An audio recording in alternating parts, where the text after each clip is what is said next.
Hello दोस्तों। जैसे कल हमने आपको एक वीडियो में बताया था कि एमपीपीएससी के सेट एग्ज़ाम के लिए आपकी क्या रणनीति होनी चाहिए और इस रणनीति में कैसे आप कंटिन्यू करेंगे। आप बिल्कुल यदि अच्छे से करेंगे तो बिल्कुल 60 दिन में सेट को क्रैक करने के लिए पूरी तरह से सक्षम हो सकेंगे। और रही बात, अब जो हमने कल कहा था कि हम कुछ फैक्ट्स, कुछ इम्पोर्टेंट वीडियोस, इम्पोर्टेंट जो जो एग्ज़ाम में ज़रूर आ सकता है, उनको हम टाइम टू टाइम यूट्यूब में डालेंगे, जो सबके लिए फ्री होगा। और उस वीडियो के टॉपिक पूरा रहेगा जिसमें आप अच्छे से पढ़ सकते हैं। और उस टॉपिक का जो कंक्लूज़न होगा, यदि उसके 3 फैक्ट्स आपने अच्छे से पढ़ लिए तो आपको 99% है कि उस टॉपिक में से पूरा पढ़ने की या याद करने की जगह इन 3 टॉपिक को पढ़ लेंगे तो संभवतः 99% आपका क्वेश्चंस सही हो जाएगा। ये 3 टॉपिक, जो 3 इम्पोर्टेंट फैक्ट्स हैं, वो हम इस वीडियो के लास्ट में, जैसे ही हमारा ये पूरा पीडीएफ ख़त्म होगा, वो हम आपको समझाएंगे। देखिए, पढ़त आप चाहें तो पूरा कर लीजिए। हमारा तात्पर्य ये है कि यदि आप वेरी शॉर्ट तरीके से, स्मार्ट तरीके से करना चाह रहे हैं तो बहुत अच्छा है। जिससे आप क्या करें, कंटिन्यू आप उस टॉपिक को ज़्यादा ध्यान देंगे और वो एग्ज़ाम में अक्सर पूछा गया है। ये लास्ट के एग्ज़ाम का के प्रूफ के आधार पर कह रहे हैं हम। ठीक है।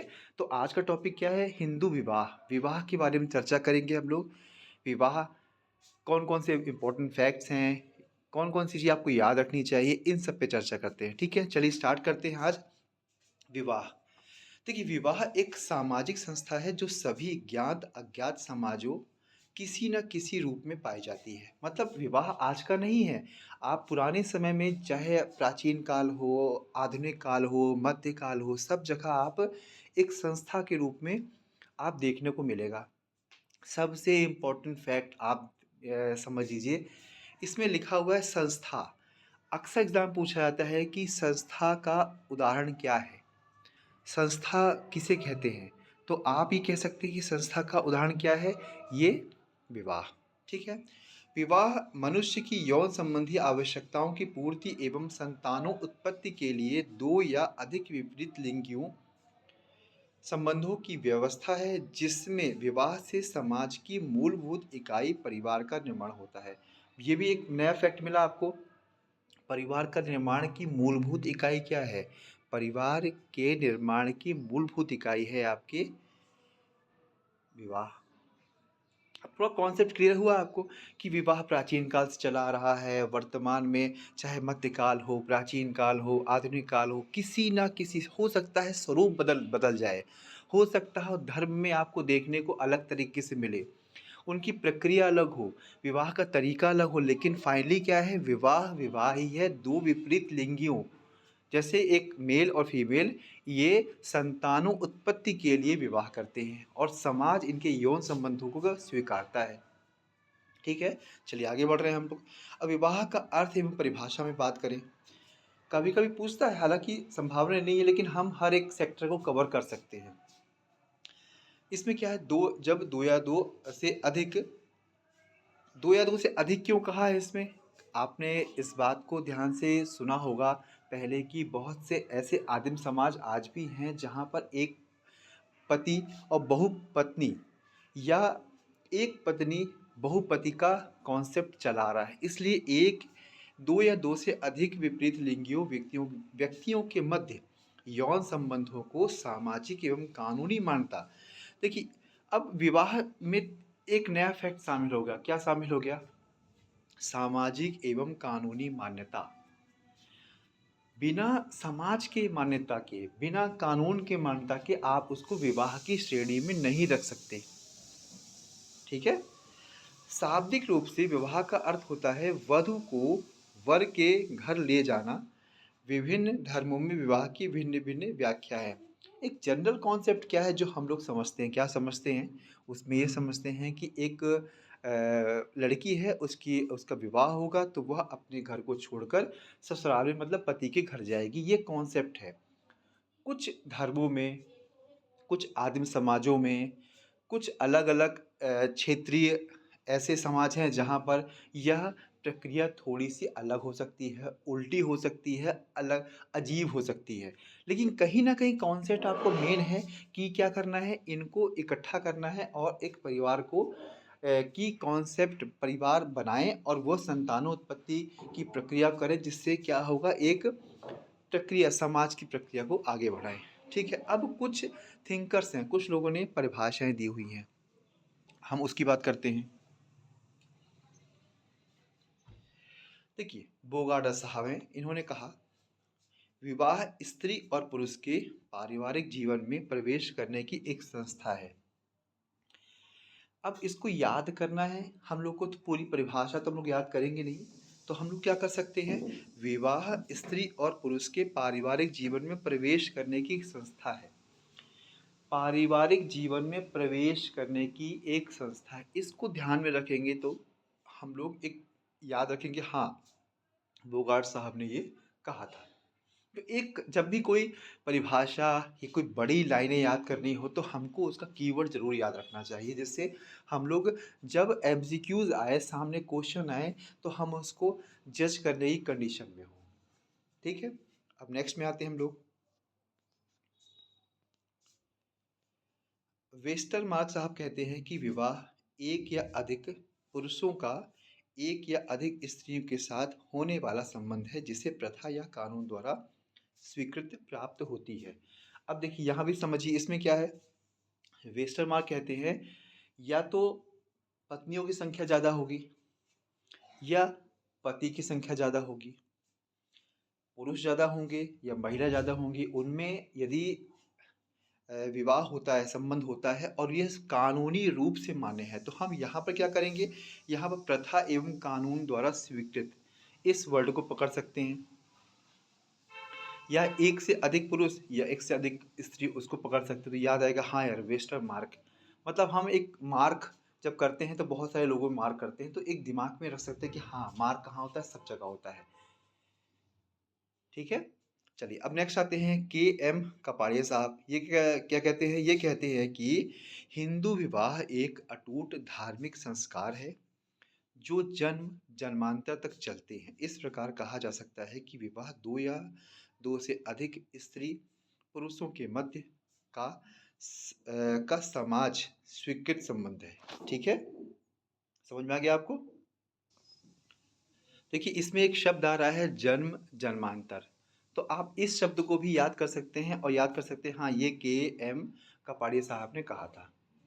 ठीक है, तीन परिभाषा मुख्य हैं, और भी परिभाषा है, लेकिन परिभाषा तो बहुत सारी दी है लोगों ने, लेकिन हमको जो लगता है कि इम्पोर्टेंट है तो ही हम इन तीनों को बताने की कोशिश कर रहे हैं। ठीक है, अब चलिए थोड़ी आगे बढ़ते हैं, आगे बढ़ते हैं। यह जैसे अभी क्या है, कुछ समय में समाज में नए नए परिवर्तन आ रहे हैं। आपने ये देखा है कि अभी विपरीत लिंगियों की जगह एक ही लिंग में शादी, मतलब लड़का लड़के से शादी कर रहा है, लड़की लड़की से शादी कर रही है, ये कुछ देशों में मान्य हुआ है। तो इस कॉन्सेप्ट में जो आधुनिक स्वरूप है उसमें आप इसको दिमाग में रख सकते हैं, लेकिन हमें मुख्य रूप से क्या करना है, विवाह का प्राचीन कॉन्सेप्ट जो अभी तक सामान्यतः चला रहा है। ठीक है, अब जनरली क्या है, अभी हमने क्या पढ़ा, अभी हमने पढ़ा कि विवाह क्या है। अभी कुछ थिंकर्स हैं, विचारक हैं, उनकी तरफ से ये देखा गया कि वे जो विवाह है वो अपने शब्दों में विवाह के बारे में क्या कह रहे हैं। अब हम आते हैं कि इसके उद्देश्य, मुख्य उद्देश्य क्या है। अब एग्जाम में पूछ सकता है कि देखिए ध्यान से पढ़, देखिए पी एन प्रभु व के एम कपाड़िया के अनुसार हिंदू विवाह के तीन उद्देश्य हैं। एग्जाम में बहुत इजी आया, कैसे आएगा, आप उद्देश्य बताइए। उद्देश्य जनरली उद्देश्य नहीं बताना है, वो पूछेगा कि प्रभु और कपाड़िया के अनुसार कितने उद्देश्य हैं, या कौन सा उद्देश्य है या कौन सा उद्देश्य नहीं है। तो आपको क्या करना है, पहला, धर्म, इस के अंतर्गत मोक्ष प्राप्ति, यज्ञ करने, तीन ऋण, पितृ ऋण, देव ऋण, ऋषि ऋण में से पितृ ऋण चुकाने के लिए विवाह एवं संतान उत्पत्ति को आवश्यक माना गया है। मतलब तात्पर्य यहाँ पर ये है कि जो भी ये कह रहे हैं इसका तात्पर्य ये है कि जो धर्म है, धर्म के आधार पर भी धर्म एक मुख्य उद्देश्य हो सकता है जिसलिए विवाह किया जाता है। इस धर्म में क्या होता है? धर्म में मोक्ष भी प्राप्त करना होता है, अ, ऋणों से मुक्ति भी होती है। ये सब का आधार मुख्य रूप से क्या है? धर्म है। ठीक है? तो इसके लिए भी विवाह और संतान उत्पत्ति आवश्यक है। अब दूसरे में आते हैं हम लोग। देखिए ध्यान से है, प्रजा या संतान उत्पत्ति का दूसरा मोक्ष के लिए पिंडदान जरूरी है। देखिए इसके लिए क्या है? पिंडदान। पहला तो क्या हो गया? संतान उत्पत्ति क्यों हो गई? क्योंकि हमको अपना वंश बढ़ाना है, हमको पितृ को चुकाना है। दूसरा क्या है आपको? इसमें विशेषकर जो संतान है पुत्र प्राप्ति क्यों होती है? पिंडदान जरूरी है, जिससे हम लोग सुनते हैं मोक्ष प्राप्त होगा। ये कॉन्सेप्ट चला रहा है कि पुत्र ही ऐसा काम करता है, तो इसके लिए भी दूसरा आधार बताया है पिंडदान। तीसरा क्या है? रति। मनुष्य की काम रति यौन संतुष्टि को विवाह के उद्देश्यों में अंतिम स्थान पर रखा गया है। और सबसे अंतिम स्थान जो आपकी कामेक्षा है उसको पूर्ति के लिए जो समाज के द्वारा मान्य हो, उसको इस 3 स्थानों में रखा है। 3 उद्देश्य हो गए, प्रभु साहब और कपाड़िया साहब ने बताया है। ठीक है, चलिए हम आगे बढ़ते हैं। अब मेन कोर्ट में आते हैं। विवाह के 8 स्वरूप। जनरली विवाह के 8 स्वरूप माने गए हैं, जनरली। ठीक है, कौन कौन से हैं विवाह के 8 स्वरूप? इसको, ये इंपॉर्टेंट फैक्ट देखिए, पहले हमने आपको फैक्ट क्या बताया? पहला फैक्ट बताया कि एक संस्था है। दूसरा, विवाह के उद्देश्य क्या क्या हैं, किसने दिए हैं। और तीसरा ये है आपका विवाह के 8 स्वरूप कौन कौन से हैं। जो जनरली शास्त्रों में लिखा गया है कि हिंदू धर्म के विवाह के 8 स्वरूप बताए गए हैं। कौन सा? पहला है आपका ब्रह्म विवाह। यह सबसे अच्छा माना जाता है। 8 विवाह में सबसे अच्छा जो विवाह है वो ब्रह्म विवाह कहते हैं।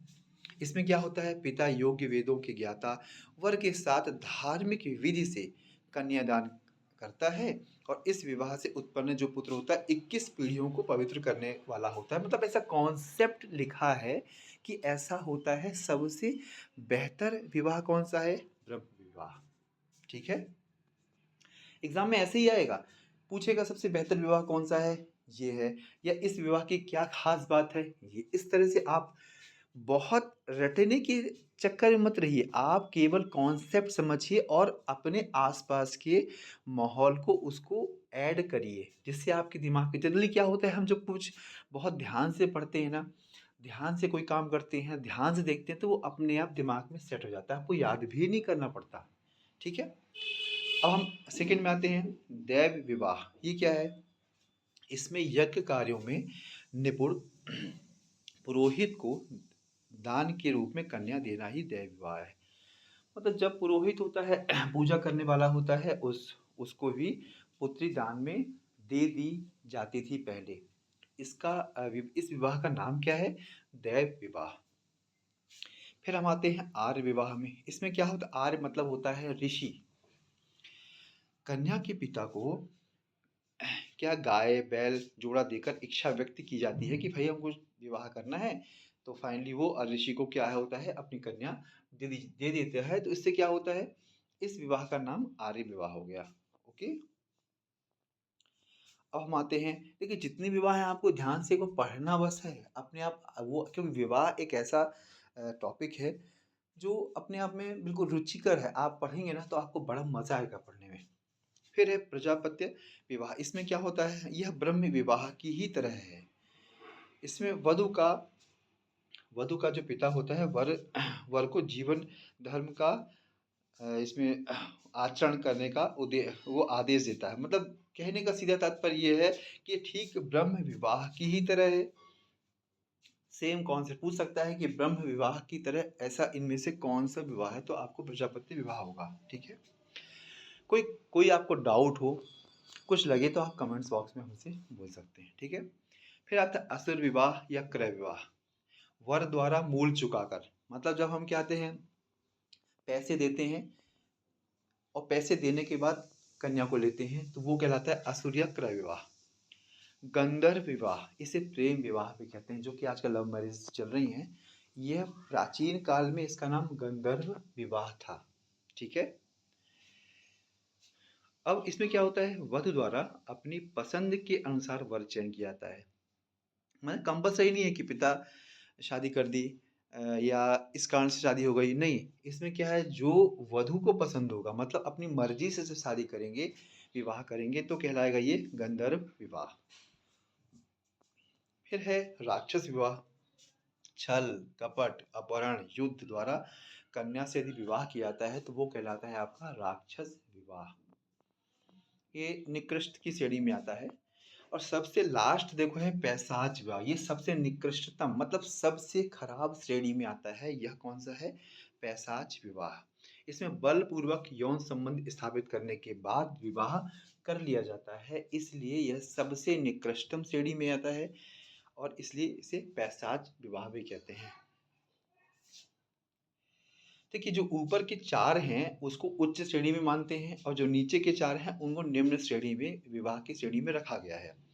जो वर्तमान में देखें तो ब्रह्म विवाह व असुर विवाह प्रचलित हैं। ज़्यादा मात्रा में कौन से हैं, जो ब्रह्म विवाह व असुर विवाह, ये दोनों प्रचलित हैं। ये क्लियर हो गया। 8 विवाह हो गए, 3 उद्देश्य हो गए और शुरुआत में एक संस्था। ये कॉन्सेप्ट आप समझ पा रहे हैं? समझ पा रहे हैं तो प्लीज़ आप कमेंट से जो भी आपको लगे आप ज़रूर बताइएगा। ठीक है, अब थोड़ा सा एक कॉन्सेप्ट और बचा है, वो पूरा कर लें।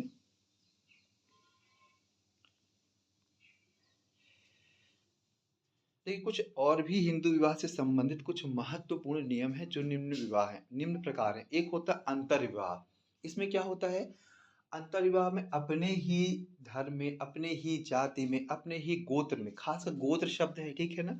गोत्र का मतलब ये नहीं है कि एक ही गोत्र में शादी करनी, नहीं। इसमें क्या होता है, अपनी जाति में, जैसे देखिए इसका तात्पर्य है कि अपनी ही जाति, धर्म, जनजाति में विवाह करना, ये कहलाता है अंतर विवाह।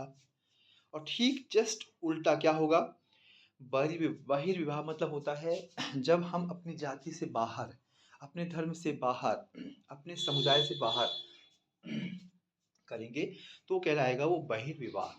क्लियर हो गया। अंतर्विवाह अपने ही एरिया में, अपने ही समुदाय में, अपने ही लोगों के बीच करेंगे। और बहिर्विवाह मतलब जब हम जिससे नहीं करते हैं, जो प्रचलन में नहीं है उससे करेंगे तो वो कहलाएगा बहिर्विवाह। ठीक है।